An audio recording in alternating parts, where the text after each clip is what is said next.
Good morning friends. आज आहे महाबळेश्वरमधला आमचा दुसरा दिवस आणि आम्ही सगळे फटाफट रेडी होऊन चाललो आहोत सगळे पॉईंट्स एक्सप्लोर करायला. नाश्ता वगैरे झालेला आहे आणि आता फक्त मजा करायची बाकी आहे.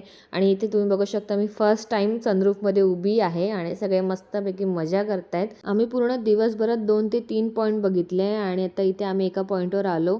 त्यानंतर मग आम्ही मस्तपैकी चटरपटर काही खायला सुरू केलं. मग विहाने ते आईस्क्रीम घेतले आणि या साईडला जियांश पण आहे, त्याने पण आईस्क्रीमच घेतले. आता इथे आल्यावर स्ट्रॉबेरी आईस्क्रीमच खायची ना. आणि इथे माकडं तर एवढी होती ना, त्यात ह्या सगळ्या माकडांना बघून, ह्यांची मस्ती बघून आमच्या 2 माकडांची पण मस्ती काय कमी नव्हती. त्यांची पण मस्ती जाम चालू होती. या ठिकाणी विहा पूर्ण निसर्ग दाखवते. इतका सुंदर वाटत होता. असं इकडे फॉग होतं, एवढं काय क्लिअर दिसलं नाही पण ठीक आहे. आणि या ठिकाणी विहाने हट्ट केला की मला टॅटू काढायचे, त्यामुळे हिला टॅटू काढून घेतला. जाम खुश झाली ती, पण तिला म्हटलं याच्या पुढे हा कधीच काढायचा नाही. नंतर डायरेक्ट संध्याकाळी आम्ही आलो मार्केटमध्ये. मस्त एक म्हटलं फिरूया, काहीतरी शॉपिंग करूया. तिथे काहीच घेण्यासारखं नव्हतं आणि प्रत्येक गोष्ट महाग, म्हणून चुपचाप राऊंड मारला फक्त मार्केटमध्ये. आणि गर्दी पण खूप होती. त्याचबरोबर आम्ही चटरपटर खाल्लं. नंतर आम्ही मस्त डिनर केला आणि मग हॉटेलमध्ये गेलो. आज एवढी काही थंडी नव्हती त्यामुळे ठीक होतं. सो हॉटेलमध्ये गेल्यावर विहा आणि वैभवचे डान्स चालू होते. सो या डान्स बरोबर आपण हा व्लॉग इथेच एंड करूया.